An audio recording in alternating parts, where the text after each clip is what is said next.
പത്തരമാറ്റിന് വരാനിരിക്കുന്ന ഒരു കിടിലൻ എപ്പിസോഡിലേക്ക് എല്ലാവർക്കും സ്വാഗതം.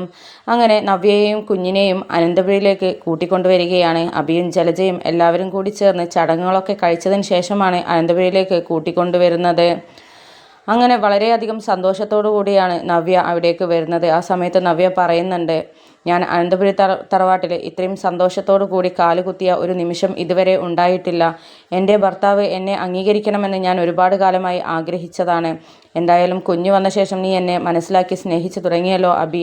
എനിക്കിന്ന് എത്രത്തോളം സന്തോഷമുണ്ട് എന്ന് അറിയാമോ എന്നൊക്കെ സംസാരിക്കുകയാണ്. ആ സമയത്ത് അബി ചിന്തിക്കുന്നുണ്ട്, അതേടി ഇതൊക്കെ എൻ്റെ നിവർത്തികേടാണ് എന്നുള്ള രീതിയിലൊക്കെ ചിന്തിക്കുകയാണ്. അങ്ങനെ അവർ അനന്തപുരിയിൽ എത്തുകയാണ്.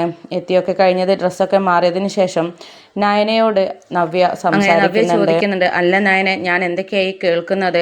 ആദർശേട്ടൻ ഇങ്ങനെയുള്ള കാര്യങ്ങളൊക്കെ ചെയ്യോ? ചന്തുമോള് ആദർശേട്ടൻ്റെ അതാണ് എന്നാണല്ലോ പറയുന്നത്.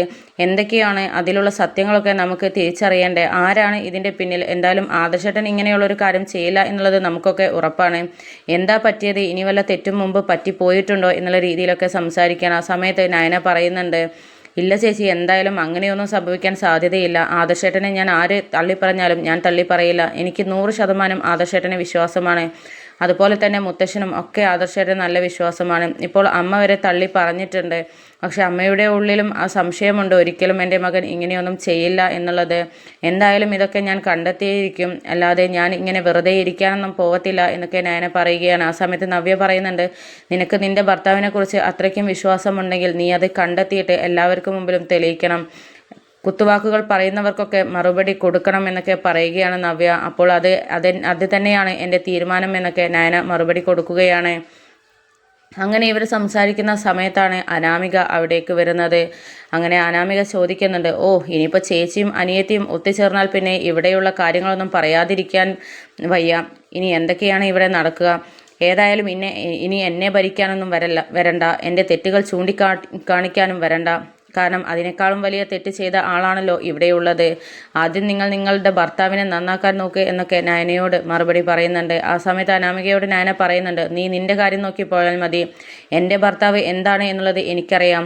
ആദ്യം നീ നിന്റെ സ്വഭാവം നന്നാക്കാൻ നോക്ക്. നീയല്ലേ കണ്ട ആളുകളുടെ കൂടെ പാർക്കിലൊക്കെ കറങ്ങി നടക്കുന്നത് എന്നൊക്കെ നയന ചോദിക്കുന്ന സമയത്ത് അനാമിക പറയുന്നുണ്ട്, അതെ, ഞാൻ ആളുകളുടെ കൂടെയൊക്കെ കറങ്ങി നടക്കുന്നുണ്ട്. പക്ഷെ നിങ്ങളുടെ ആദർശേട്ടൻ ചെയ്തതുപോലെയുള്ള ചീത്തപ്പേരൊന്നും ഞാൻ കേൾപ്പിച്ചിട്ടില്ല എന്ന് മറുപടി കൊടുക്കുകയാണ്.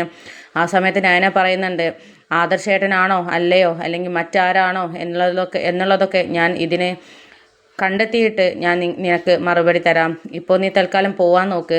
എനിക്ക് നിന്നോട് സംസാരിക്കാൻ ഒട്ടും താല്പര്യമില്ല എന്ന് പറയുകയാണ്. അപ്പോൾ ആ സമയത്ത് അനാമിക പറയുന്നുണ്ട്, അതെ, നിങ്ങൾക്കിപ്പോൾ സംസാരിക്കാൻ താല്പര്യമുണ്ടാവില്ല. കാരണം തെറ്റ് മുഴുവൻ നിങ്ങളുടെ ഭർത്താവിൻ്റെ അടുത്താണല്ലോ എന്നൊക്കെ അനാമിക പറയുകയാണ്.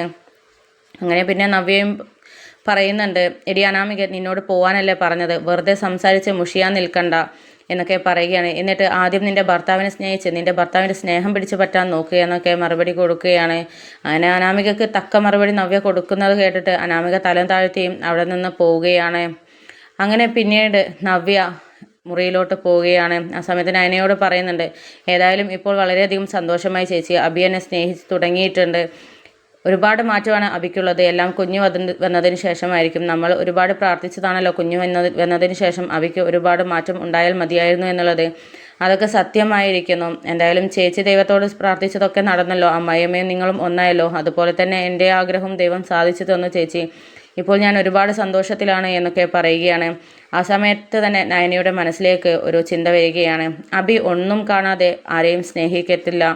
അവനങ്ങനെ ആത്മാർത്ഥമായി സ്നേഹിക്കാനൊന്നും കഴിയില്ല. ഇതിൻ്റെ പിന്നിൽ അവൻ തന്നെയാണെന്നുള്ളത് എനിക്ക് ഉറപ്പാണ്. അത്തരത്തിലുള്ള സംശയത്തിലേക്കാണല്ലോ നമ്മളുടെ പോക്കൊക്കെ പോകുന്നത്. പക്ഷെ അങ്ങനെ സത്യമായി വന്നാൽ അത് ചേച്ചിയെ എങ്ങനെ പറഞ്ഞ് മനസ്സിലാക്കും? ചേച്ചിക്ക് അത് എങ്ങനെ താങ്ങാനാകുമെന്നൊന്നും എനിക്കറിയില്ല. ചേച്ചിയുടെ സമനില തെറ്റിപ്പോകുന്ന അവസ്ഥയിലായിരിക്കും പിന്നോട്ടുള്ള ജീവിതം ഉണ്ടാവുക എന്നൊക്കെ ചിന്തിക്കുന്നുണ്ട് നയന. അങ്ങനെ പതുക്കെ നവ്യ മുറിയിലോട്ട് പോവുകയാണ്. ആ സമയത്താണ് അബി ഫോൺ ചെയ്യുന്നത് നവ്യ കേൾക്കുന്നത്. ഒരു പെൺകുട്ടിയെക്കുറിച്ച് പറയുന്നത് കേൾക്കുന്നുണ്ട്.